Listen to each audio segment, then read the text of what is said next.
একটা আমার হুজুর, বলুন আলহামদুলিল্লাহ। আমার হুজুর বলেছেন কুনতু নবিয়্যা ওয়া আদম বাইনাল মাই ওয়াত তিন।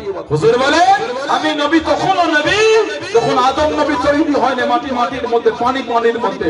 আমার হুজুর বলে আমি নবী তখনও নবী। জোরে বলে বললেন আলহামদুলিল্লাহ। মাঝে মাঝে সোশ্যাল সাইডে চলে আসে আমার নবী নাকি 40 বছর নবী, 40 বছর আগে সাধারণ ছিলেন। লা হাওলা ওয়ালা কুওয়াতা ইল্লা বিল্লাহ। আমার হুজুর যখন তখন ছিল না তখনও নবী, যখন তখন ছিল না তখনও নবী। জোরে বলেন বলেন আলহামদুলিল্লাহ।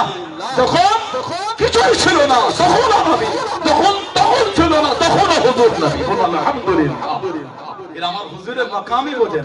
হুজুর মুচকে হেসে আল্লাহ ওয়াদুহা বলে খেতাব করেছে, সুবহানাল্লাহ। চাদর জড়িয়ে আল্লাহ ইয়া আইয়ুহাল মুযাম্মিল বলে খেতাব করেছে। জোরে বলেন আল্লাহ।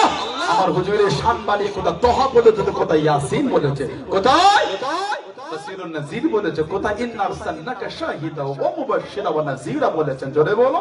আবার আমার হুজুরের সম্মান আল্লাহ বাড়িয়ে বলে সিরাজাম মুনীরা। জোরে বলো না সুবহানাল্লাহ।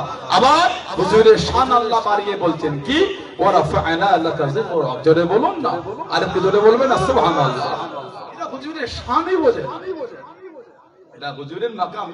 মাকাম বুঝতো। ওই কদিন আগে একটা ভিডিও দেখেছিলেন, বলে হুজুর সাংবাদিক। শুনেছেন আপনারা বাঙালি ভাইরা? ওনারা হয়তো বুঝবেন না, অত ওনারা ফলো করেন না। বলে হুজুর সাংবাদিক, নাউজুবিল্লাহ বলে। কেন বলে নবী মানে বার্তাবাহক আর সাংবাদিক মানে বার্তাবাহক। সেই হিসাবে হুজুর সাংবাদিক কেন? হুজুর খবর পৌঁছে দেন। লা হাওলা ওয়ালা কুওয়াতা ইল্লা বিল্লাহ।